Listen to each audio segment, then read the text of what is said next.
Yeah, now I'll say watching the system and actually being in it is a completely different thing.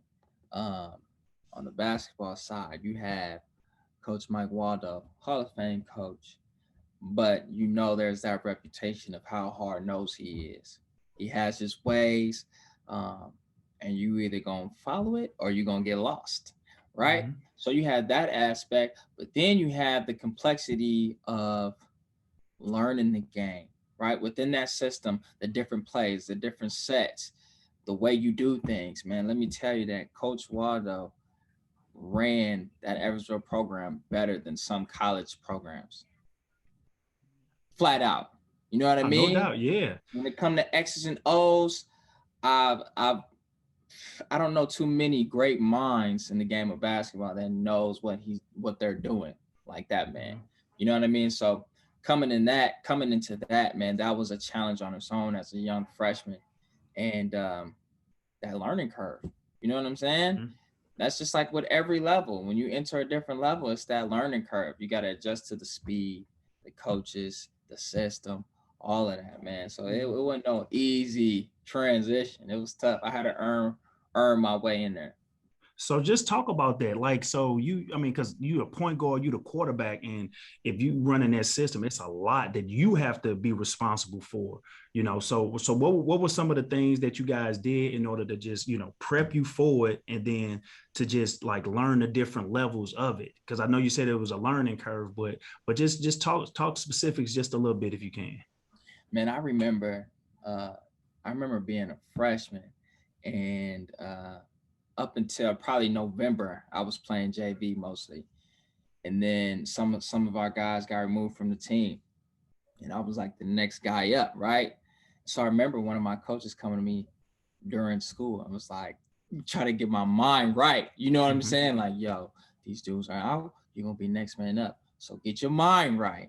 And I remember because the offense, it was so complex, Eversville offense, right? I remember being in class, not even paying attention to what the teacher was talking about. I had some pennies, 5 pennies, and I was on the desk just like, okay, moving them around like the offense. You know what I'm saying? Because, Yeah. like I said, Coach Waldo was hard nosed. So I don't want to go into practice. Not he expects me to know, Right. period. So I don't want to go in there and in that situation and mess up. And now somebody else got to come into the situation. Mm-hmm. Dude, them days was crazy, man. But um, like I said, Coach Waldo was a great mastermind, right? But it's more about his preparation. I've Yeah. never seen another coach prepare the way he did as far as his opponents, how we ran our practices, um, how he treated the scout teams. Like the preparation was crazy. It's to the point where we're gonna know every option that we're gonna have in the game, right? If option Mm-hmm. one isn't there, option two is gonna be there. If option two not gonna be there, then option three gonna be there. And we drilled it so hard that in the game it was so we saw the game so slow. You feel me? Like it Mm-hmm. was crazy, BT. We was just picking apart teams, man. But that goes to the preparation, from Coach Waldo and the coaching staff. Then also I had teammates that bought in. We bought in, but also I had teammates that was like we were different from any other Edwardsville teams that came in because we knew that this is what we wanted to do going further from high school. So we're not gonna be robots. We got Mm-hmm. game. You feel Right. me? Like a Mm-hmm. traditional Edwardsville team is a team that runs the offense, real robotic, Mm-hmm. right? Runs their offense and stall the ball when it's time, right? Right. We wasn't going for that. Like my class, we weren't going for that. We had hoopers.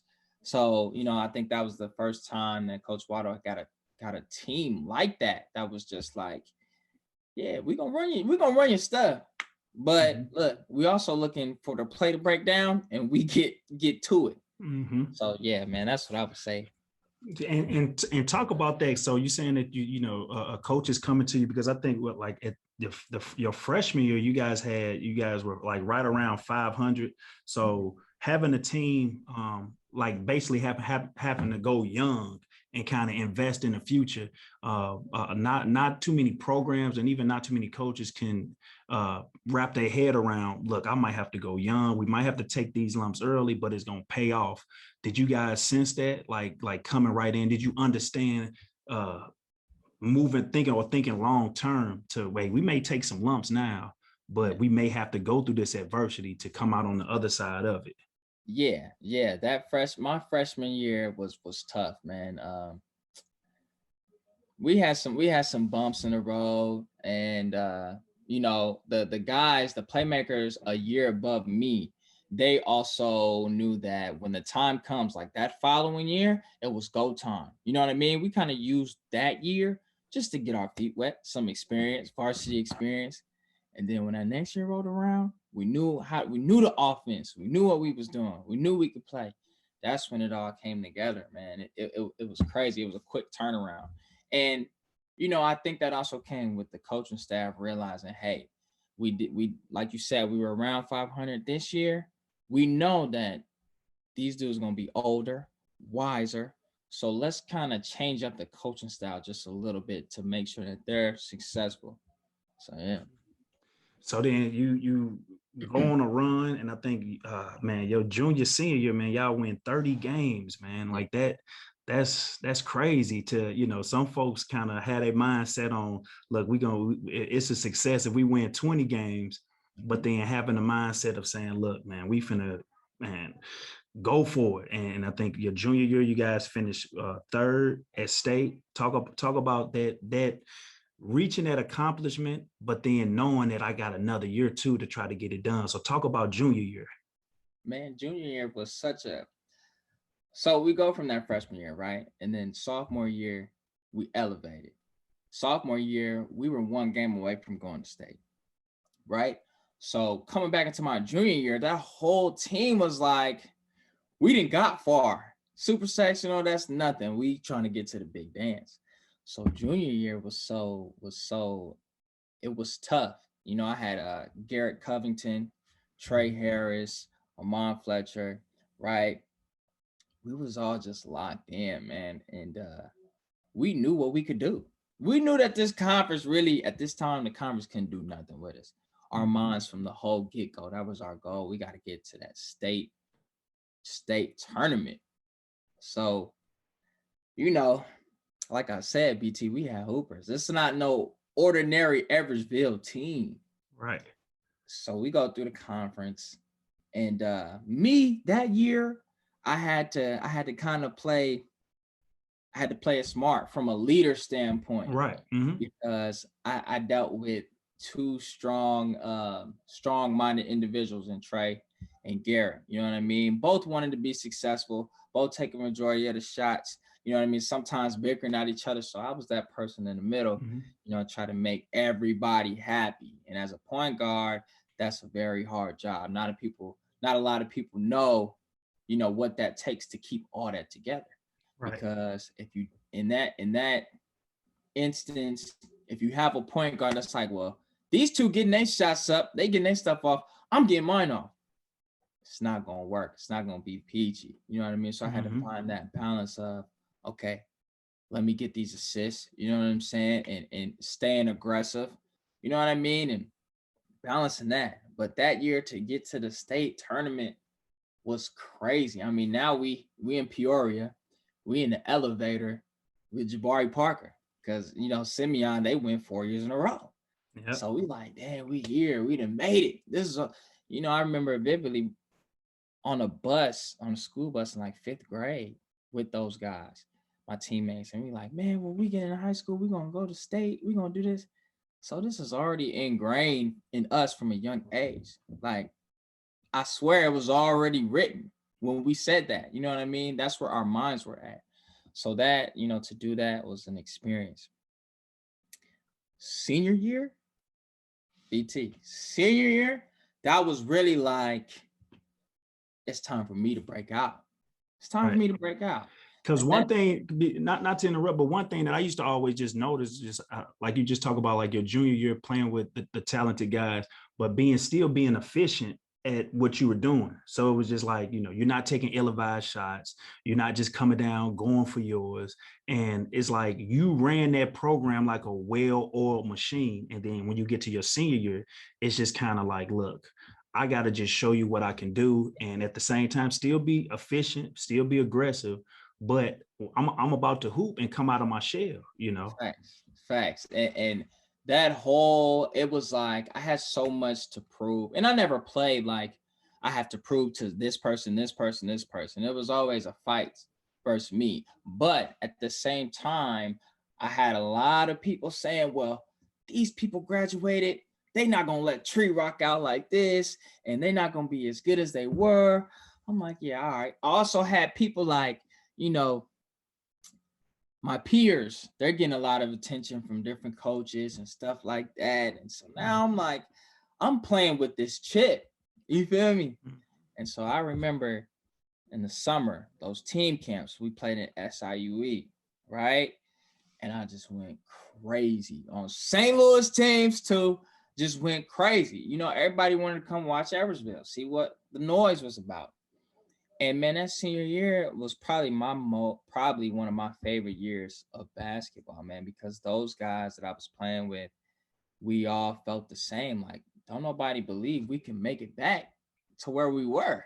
You know what I mean? Our tallest guy was 6'5" at the time. Like, how does that work? But man, just so determined. No, I knew that system already, but my confidence was at an ultimate high. That confidence was next level. You know what I mean? That confidence, the difference was like my junior year, if I had an open shot, it's hesitation. That senior year, I'm letting it fly, regardless. You know what I'm saying? So that's what I said the biggest difference between a junior year and a senior year.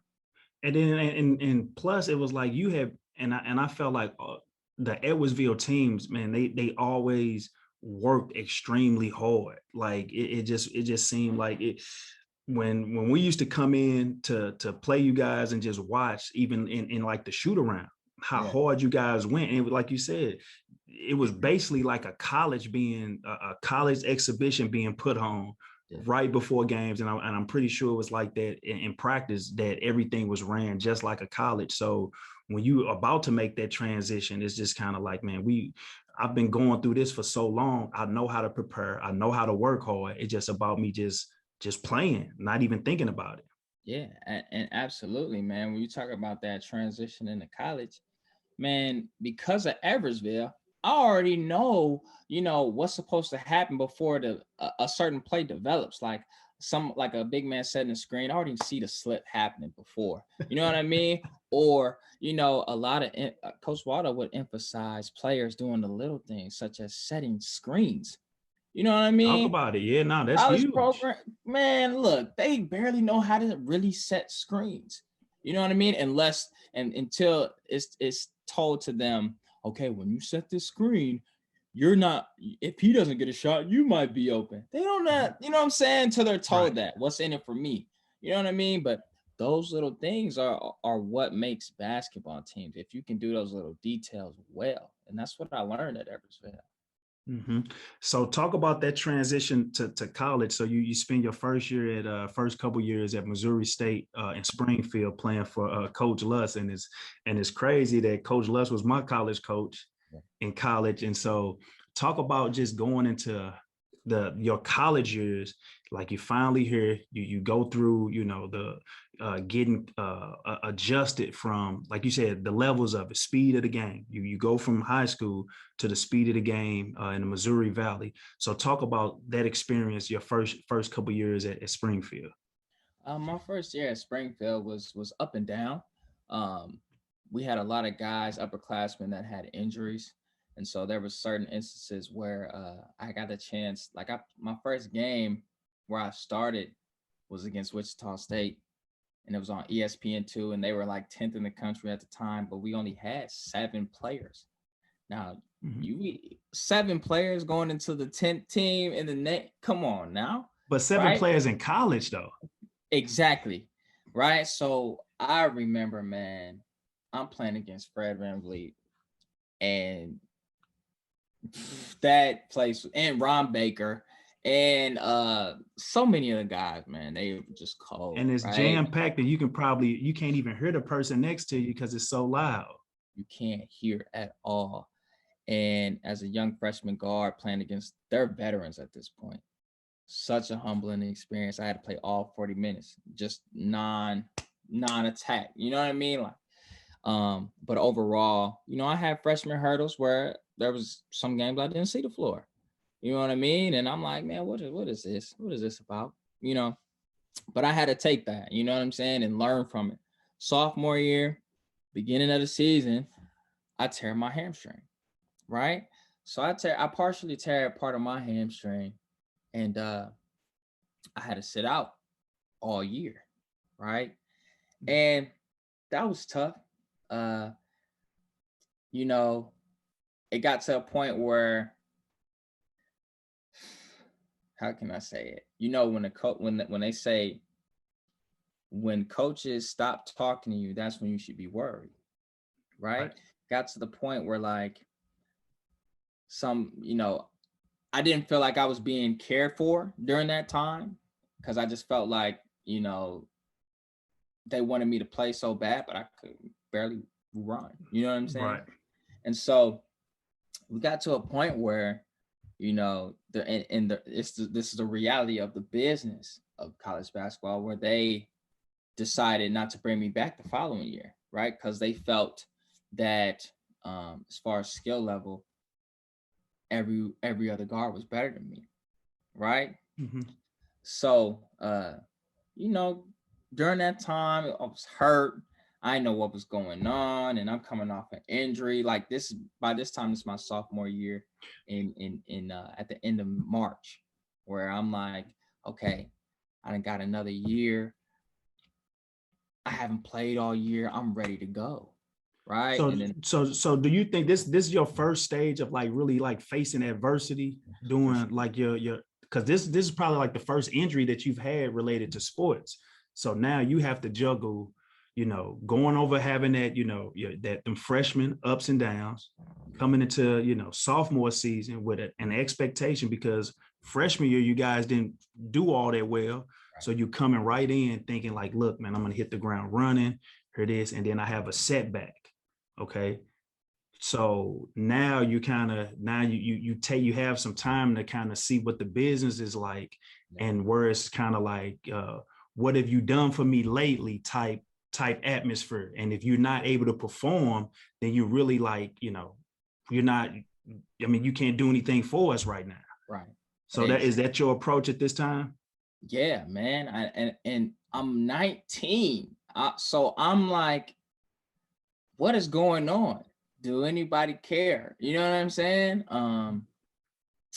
It was a confusing time. You know what I mean? Because I just didn't understand. I'm a kid that I do what I'm told. I do the right things. I don't cause any. I'm not like a cancerous type of teammate. Right. I Exactly. add value somehow, some way. So for me to be told that was so confusing. I'm like, man, what? So, but the adversity of the injury itself, it was a process. You know what I mean? Being frustrated that my rehab hasn't gotten me to a certain point. You know what I mean? And being patient, watching on the sidelines every game. Not being able to travel on some trips, not feeling a part, not feeling involved. So that's the adversity that I had to face as far as the injury. And then, what followed, what came after, and it was like, it's completely unfair. That's how I felt at the time. But I'm just one of many stories. That's right. So who are you talking to during this time? Like how are you able to get by? Because being 19, I can just imagine, this being your first time going through this, that is tough and it's hard. But who are you talking to? Who are you, what are you doing to kind of, get your mind kind of wrapped around this during this time? A lot of conversations with my dad. And then around that time, that's when I had joined my fraternity, Omega Psi Phi Fraternity Incorporated. And just the values that I've learned within that organization, man, and just persevering through things, that really helped me mentally, right? To stay firm, stay strong, when things weren't going that way. So that's where I'd say I got majority of my strength from my family and, my fraternity. Mm-hmm. And so now you come to a crossroads to where they make the decision of not, having you come back. So what is that process like of trying to look for another school? And then do you have thoughts of, do I need to continue to try to pursue this? Does that doubt creep in at any time? Not the doubt of, should I stop hooping? That never crossed my mind at that point. But it was like, what type of institution do I go to? Division I, Division II. Well, I don't really have that much film to get into another Division I school, right? And then I'm getting D2 calls, but I'm like, in my mind, I know what caliber of player I am. Then I was presented with junior college option. And so I'm like, I'm ignorant at the fact of what junior colleges can do at this point. Mm-hmm. So I'm like, junior college, what? What are you talking about? I never even thought about going to junior college. So I talked with a couple junior colleges, but Mineral Area College, Luke Strage, right? He's the one who really reached out to me.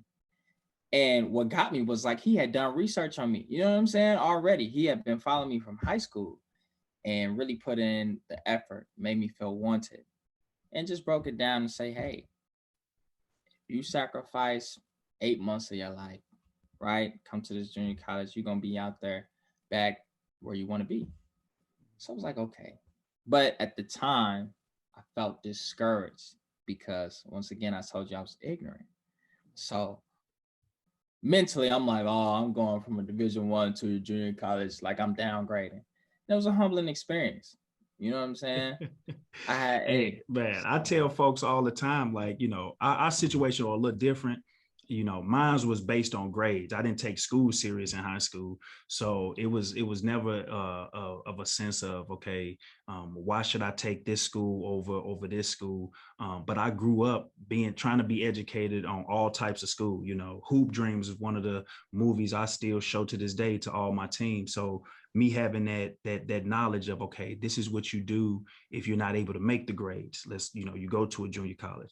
And then my experience down in Mineral Area was one of those, you come in contact with guys that you see that are next level athletes that are pros. They just don't take the schoolwork serious. So now you got to battle and bring your A game every day against not only your teammates, but the people that you're playing against, because in the back of their mind, they looking at it like, I'm trying to get out of here. So the whole concept of team, let's do this, let's work hard. They like, look, they starting to feel, all right, look, this is a business. I'm here to get in, get what I need to do, and get out. So if you're not working just as hard as me, I don't know what to tell you. So talk about that experience down in Park Hills. Man, Park Hills, ain't nothing outside of that campus outside of Hardee's and the KFC. Like, it's not a lot, right? And so before I left Missouri State, one of my teammates there who I just came from a JUCO, he was like, Tree, I wish you the best of luck. Now, when you go to JUCO, he said, you either going to be some shit or you ain't going to be shit, right? And I'm like, yeah, whatever. But that's so true, BT. That's so true. Like you said, they straight dogs. They trying to get out their own situation. Right? That's when you finally learn that there's hoopers at every level. Doesn't matter.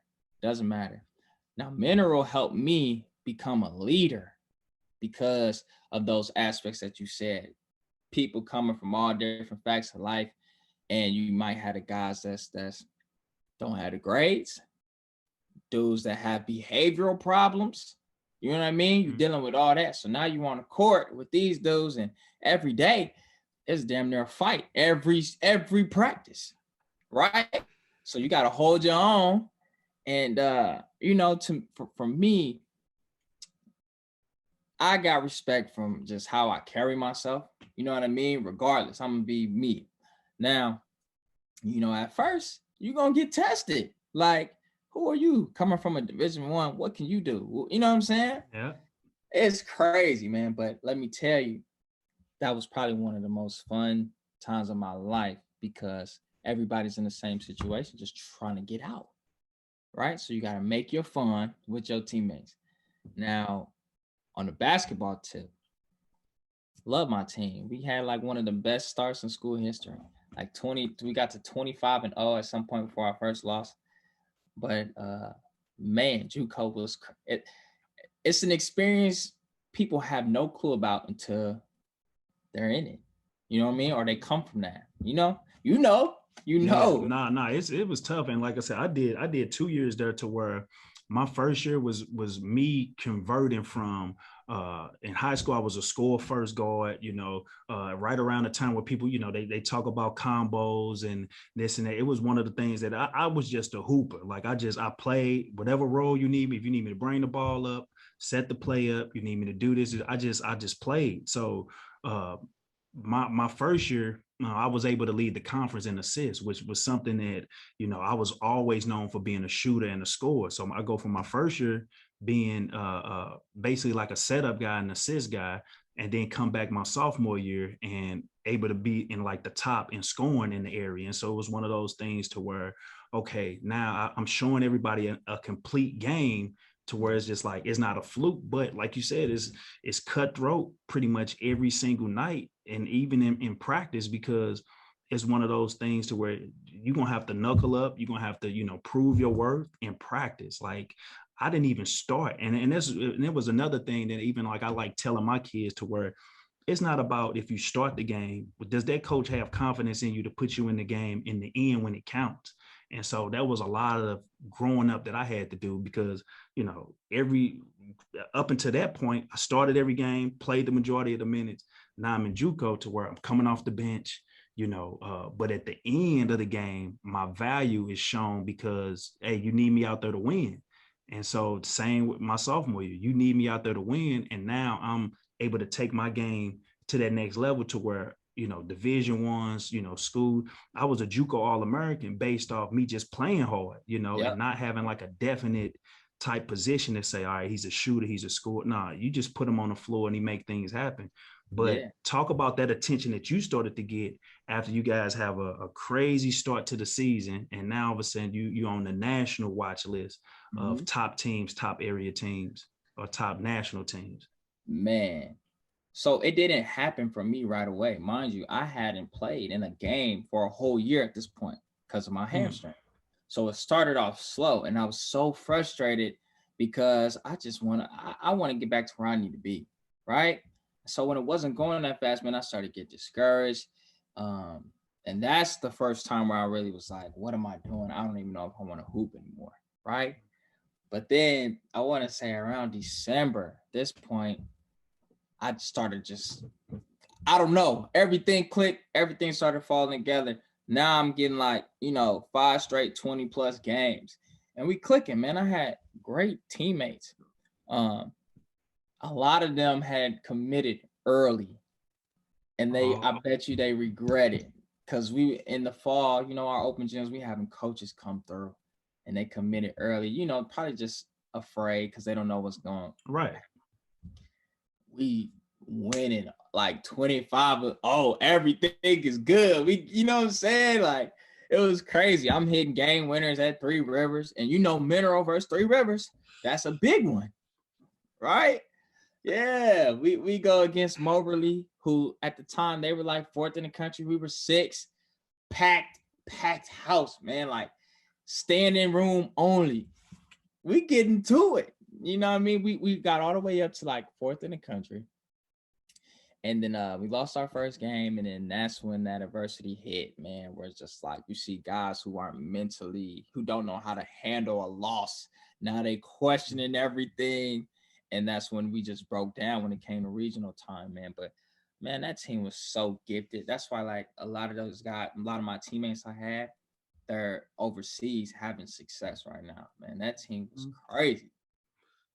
Nah, them some fun times, and then but again, it makes you appreciate the game, because it's not the lavishry of at a Division I program when you're getting the best of everything, but you really have to grind at that level, because it's like, we on bus rides everywhere, van rides everywhere, the assistant coaches and the coaches have to drive everywhere, meal plans, having basically, like you said, there's nothing to do there. So you have to manage your time wisely, because if you're not a strong individual, you'll start picking up bad habits to where it'll carry on with you. And that's the danger of when people, when you decide to pick a JUCO, like, go there for a reason to handle your business, to get out. That's not a place where you're gonna be there and just, look, I'm gonna get comfortable here and I can kick my feet up.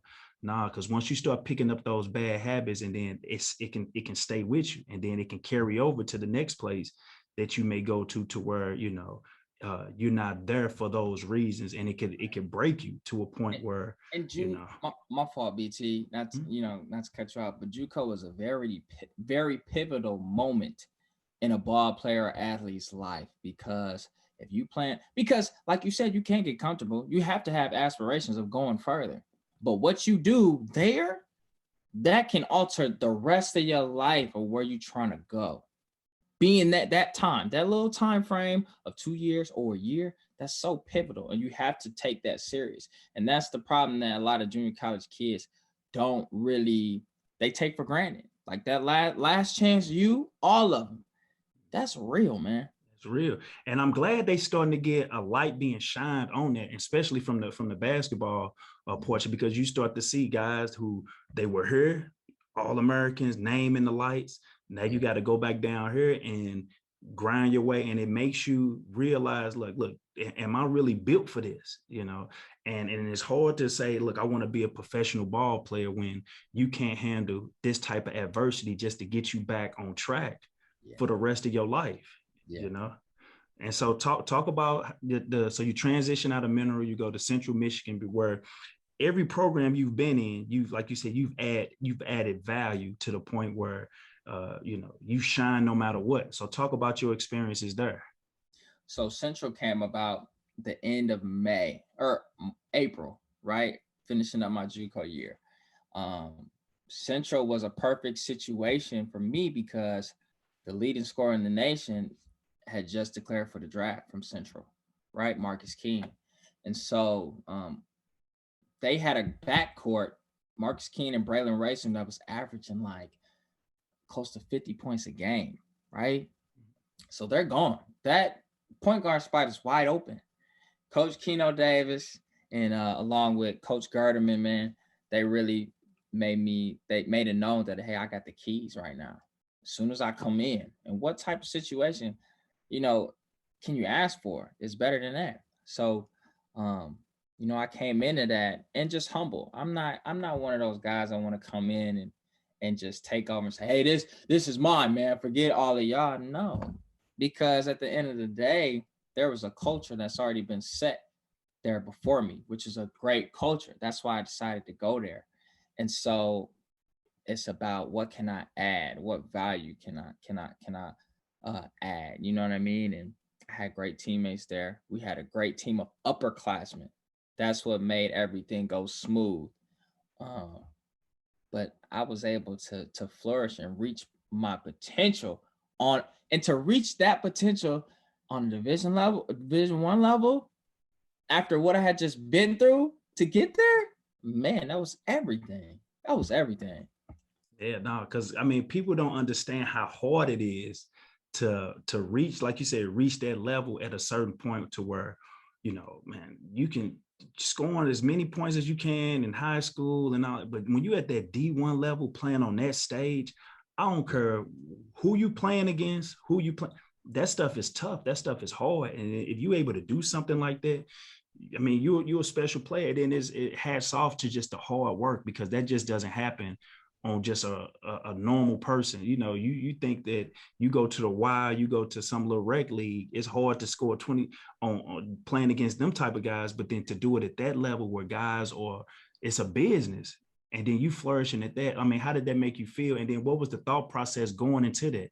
Did you stay after every night? Did you play against managers one-on-one? Like, talk about the things that you need to do in order to reach those type of levels. Yeah. So one thing about me, man, I've always had a great work ethic.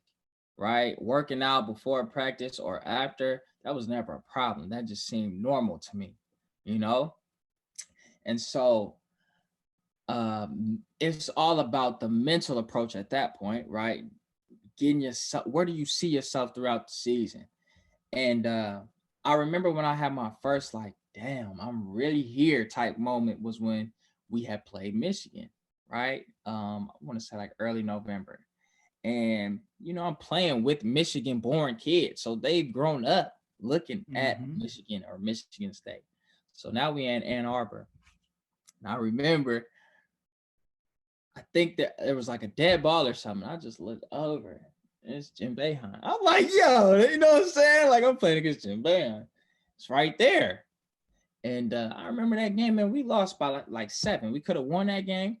And I had like 21-7 or something like that. Just going crazy.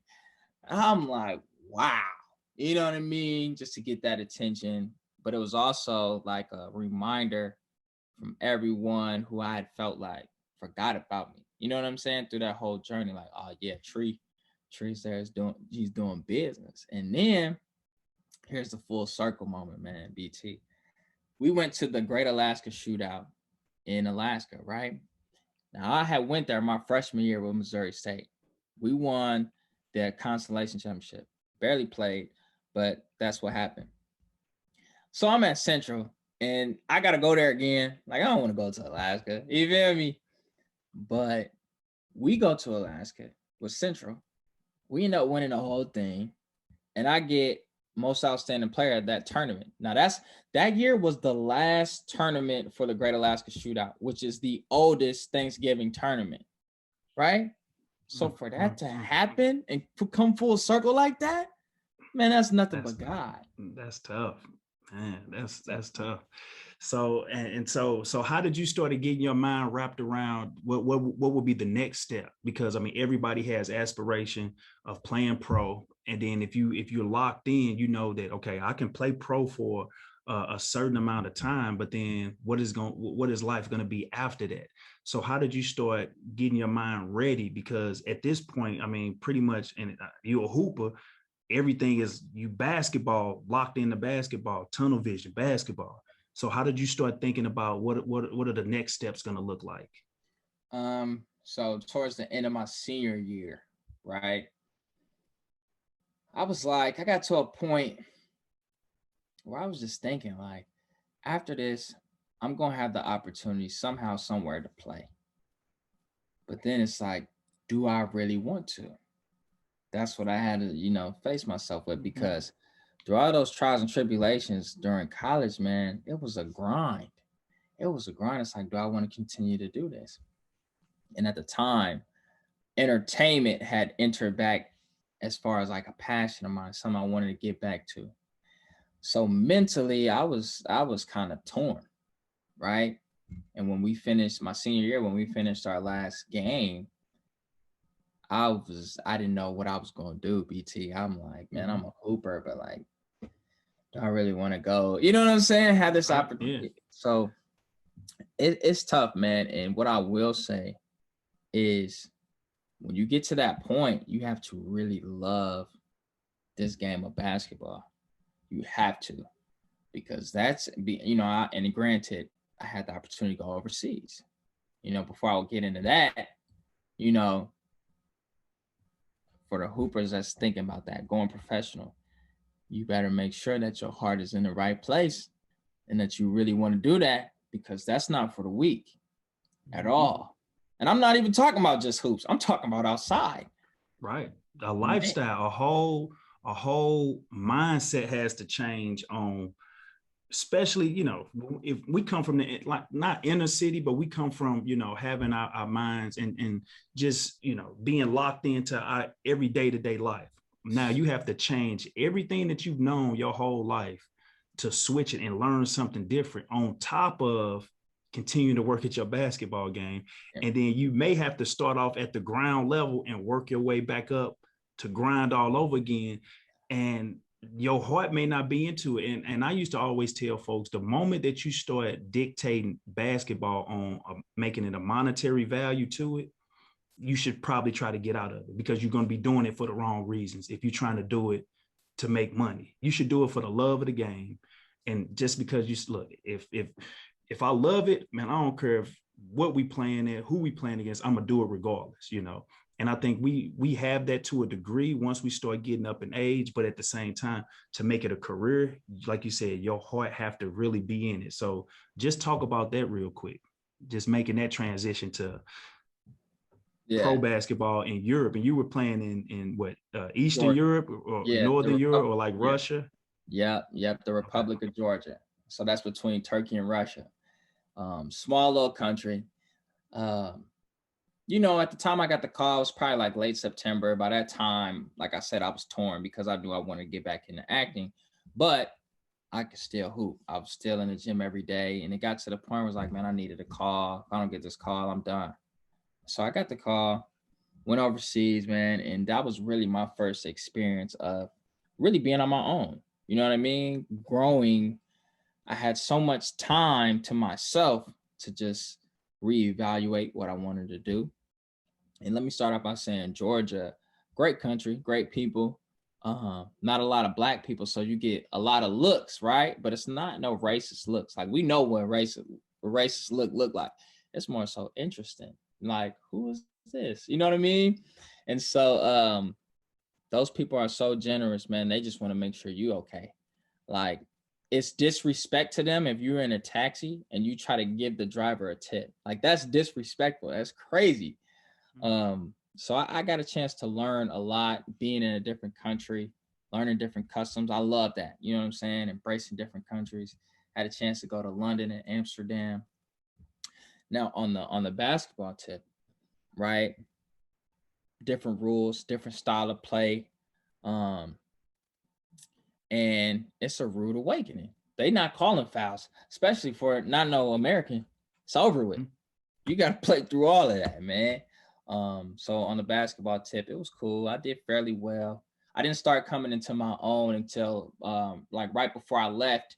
And so like I was one of 5 players to have a stat line that's like 14 plus points, 5 assists, and 5 rebounds. So it was fairly well my first year. You know what I mean? But that was a tough time for me personally. And I said, y'all, you got better make sure y'all love it, because you're gonna spend a lot of times just by yourself, lonely. You're gonna look up in them stands. You're not gonna know one familiar face, right? In Georgia, wasn't a lot to do socially, so I was like, I was trapped, man. And I knew outside of basketball what I wanted to get into. So it's like, why am I even out here at this point? You know? Yeah. And so just to piggyback off when we talk about the entertainment piece of getting back into entertainment, and it's funny because, you know, I always view even basketball as a performing art, just based on, you know, you out there playing, you go through, you know, practice, which is pretty much like rehearsal. You know, you're on a stage, you know, you performing, you know, when you're on the court, it's just like a stage, and you may be performing in front of people. So it's kind of like a natural, and we're entertainment. You know what I mean? When you're playing, you're a form of entertainment. So just talk about that and how it led you to the big screen, and then led you to this whole world of acting and Hollywood and films and TV shows, man. Because I think that's a beautiful thing right now. Yeah, man. You know, I've always been that kid that's loved to entertain. I was in the musicals and theater, like right before high school. Like that was me, you know. And when I got to high school, because sports got more serious, I had to put it to the side. So that's always been there. And then my senior year in college, right, at CMU, they gave me my own little show, my own little segment called Roundtree's Roundtable, right? I remember that. Yeah. Yeah. Like I had full creative control of how that went. And that ignited something. You know what I'm saying? Wanting to be back acting, creating, entertaining. And so it didn't really click until I was out in Georgia, in Europe, and my auntie passed away, right? So my auntie, she was the one that I could talk to outside of basketball, because she did poetry, she wrote books, she used to rap, you know, all of that. That was her. Right. That's the bond that her and I shared. So when she passed, it was like, okay, this is what I want to get into. I got to do it for her now. You know what I'm saying? And so I got this little GoPro for like $300. And I didn't know what I was doing, man. I was just like, I'm just using it. Started making YouTube vlogs and just started getting better with the editing. But I started putting myself out there, right? Putting myself out there. And over time, that started killing the fear of putting yourself out there, making myself more vulnerable, not caring what people thought. Because that's the when you're trying to start something, that's the initial thought. Like, I'm scared to put myself out there, right? And as athletes, you mentioned it earlier, is we get so locked into basketball. There's so many athletes that don't know that they have so many different creative talents, but it's just locked in because they're just so focused on their sport. That's why when we put the ball down, we like, what do we do? We don't know anything else but our sport. And it's hard for us to tap into different talents that we have because we don't know about how to go about nurturing them and what to do with them. That's tough on athletes, man. What do you think about that?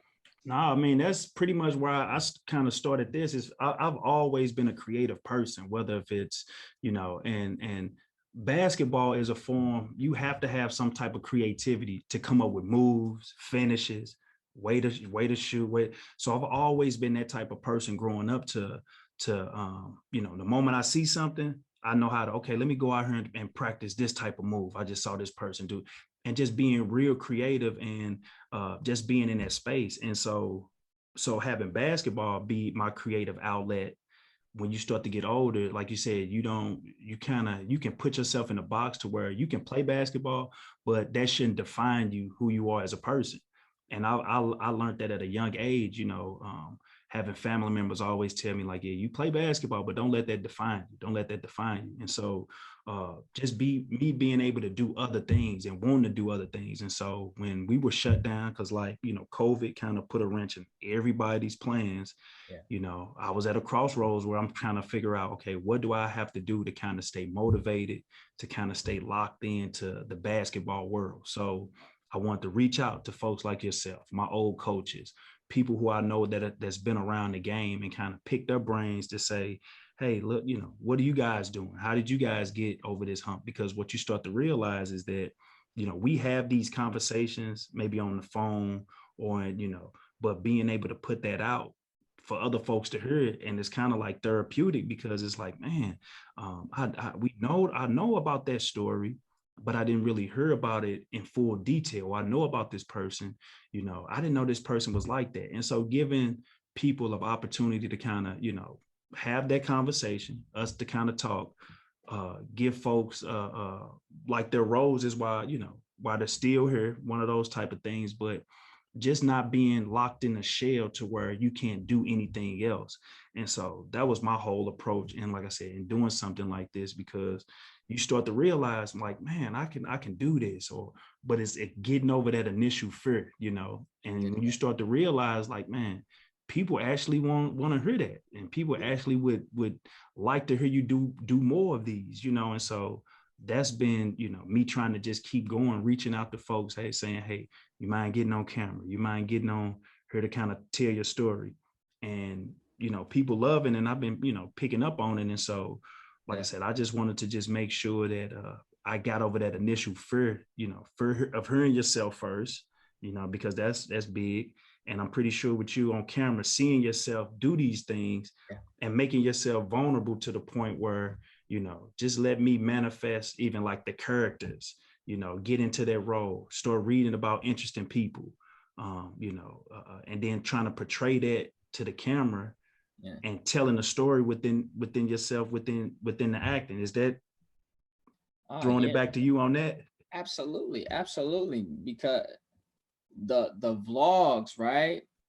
Me being able to talk through certain things that I was going through and being vulnerable. When it comes to acting, you have to have a certain point of vulnerability, because on camera, you know what I'm saying? You have to open yourself up to embrace a certain character, right? When you get a character description, you read the character, what they've been through, their background. So you have to open yourself up to that character, right? And also be vulnerable enough to display that. You got to think, man, when these actors and actresses, they are pouring out so much when that camera says action. You know what I'm saying? And you have to tap into different experiences that you might have had yourself, which is hard to do. And as a person, me, I'm still working on that because I was always so hard shelled, and I was good at compartmentalizing stuff. So when bad things happened to me, right, or I went through things, I was so able to just sweep them under the rug, where I was so set in stone, right? And that's why when I began my acting journey, it helped me therapeutically to release some things that I had been festering. You know what I'm saying? Yeah. And I think as athletes, they tell us that we have to be a certain way. Over time, we don't get a chance to really express ourselves. You know what I'm saying? Like either creatively or whatever other outlets. And that's tough, man. That could play a huge mental roadblock on who you're supposed to be in this world. Be you. BT, when I got back from Europe, I said, I made that decision. This is what I'm going to do. Act and pursue that. So I started releasing a bunch of content like on Instagram, all the skits, all of that. Like, who cares what anybody got to say about it? I'm doing this. And I also had to rebrand myself, right? Like to get people to know this is what I'm on. But ultimately, it helped me be able to express who I really am. I'm not just Trey the basketball player. Exactly. I'm a nerd. You feel me? So I'm putting out some stuff that people might be like, Trey, what you on? You corny or you a nerd? Yeah, that's me. That's me. And there's nothing wrong with that. Like even just, and I feel like, you kind of pretty much said it, is that we suppress so much, and it's hard to kind of release it because we afraid of what folks are going to say. But naturally, deep down, like, and I'm quick to say, look, I like to do a lot of different things that from the mindset of you being a basketball player, you're not supposed to be able to do that because you're supposed to stay in this lane. No, you're supposed to stay right here. You're not supposed to like to read or like comic books or like to draw or color or paint or do these type of things. But we all have different abilities, different things that we want to try to get out, but sometimes people never really take the time to embrace that. And like you said, that can be very dangerous because you suppress it too much to where things like that start to come out in other ways to where it's not healthy, and that's why people always talk about the mental health stuff. Like that stuff is real. If you don't have ways to release or have outlets to release those things, it can show its head in bad times and bad places. So but man, I really appreciate, man, the time you spent man, running down your story. Pitch anything, like what you have coming up, talk about the stuff that you've done, and kind of put it out there. So so just piggyback off of that, man. I did the skits and all that for the whole year, right? In the pandemic, the entertainment industry was put on hold, so I had a chance to like really do my research, get into acting classes, and build up content. Then I got signed to my my talent agency, the Rock Talent Agency in Chicago, in like early December. January came, they sent me a bunch of auditions. Chicago PD was the first one, right? Did my audition, sent it in. A week later, they called me saying they wanted to book me, right? So I did that. Went up to Chicago for a week in January, filmed the part, right? And most recently aired 2 weeks ago on NBC, right? Chicago PD, season 8, episode 8. It's called Protect and Serve. Okay, it's on Hulu. So you ain't seen it, you can go back on Hulu. Chicago PD, right? And that was such a milestone for me. Since I was 5 years old, I always wanted to see myself on TV as an entertainer. So to get to that goal, man, it was crazy. And the support and love from everybody has been crazy.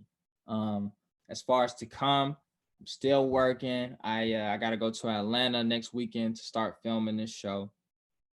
And I'm continuing to grind, man. This lifestyle of acting, man, or my journey. You know what I'm saying? It's just I'm betting on myself, PT. Like I'm betting on myself. So there's a lot of sacrifices I'm making. Like I could go somewhere, be a GA somewhere, have a nice job. You know what I mean? But right now, I'm just giving everything I got to acting to really make it, manifest everything that I can within this time. I'm 25. I'm young. Man. Yeah. Look, that's crazy because you got to think you have like child entertainers that start at a young age and build their way up to get to this point. Now, like you saying, you putting all your eggs in there and saying, look, I'm gonna just try it. I mean, if what could come from this? Only good things can come from this. If I don't try it, then what? It's just like, not taking that shot. Once you start hesitating, you already know you done missed it, and so now is you at a point where it's, look, and you young too, you got time to kind of to go and figure this thing out. So was it an eye-open experience to see all of the different parts, to see things that you may not even thought about on the production side, on the creative side, on this side, that it all come together to make maybe 10 minutes or 5 minutes of a show, but you got all of these different moving parts that are going on at one time. That was so crazy. Let me tell you. So the actor Michael Rispoli, who I did my scene with, right? I remember being in Europe, watching him in this show called The Deuce, like on my couch, you know what I'm saying, in Europe. So I didn't know who I was going to do the scene with until I got on set. I see it's him. Internally, I'm like, this is crazy. Like, it's going to be me and him, right? I quickly had to tell myself, like, and this is where the basketball part comes in, right? Hey, you belong here. This is what you do. It's game time. You know what I'm saying? It's time to perform. So that helped me. But let me tell you. So let's say I'm doing my scene. One of these takes, I'm doing my scene. We do the lines, right? And they blocked off this whole street. When they say action, it's completely empty. Everyone's in this little tent. When they say cut, you got about 20 people coming to you, like rushing you, giving you, advice for the next take. So I might have a person who's in charge of the script, right? They're like, hey, don't say this line like this, tweak it, or we're going to add a line here, right? Then I have the director saying, hey, when you say this line, picture yourself as this and imagine this had happened to you, right? To get the emotion to come out. Then I have the stunt coordinator telling me, hey, when they get to this point in the scene, do this, do that, do that. Make sure your mark is here, right? So then they all go back to their tent. Now I'm getting in position. I still got to remember what line the woman told me to add. You feel me? Like, it's so many different parts, man, but it was such a good experience, and it put a bar there for me, right? It's like, this is where you just came from. When you go to any other production, the bar is up here. So when it comes to your performance level or preparation level, it has to match that. No matter if it's the same low budget or what, it has to be there. You know what I'm saying? So it's so many different parts that go into creating that magic, man.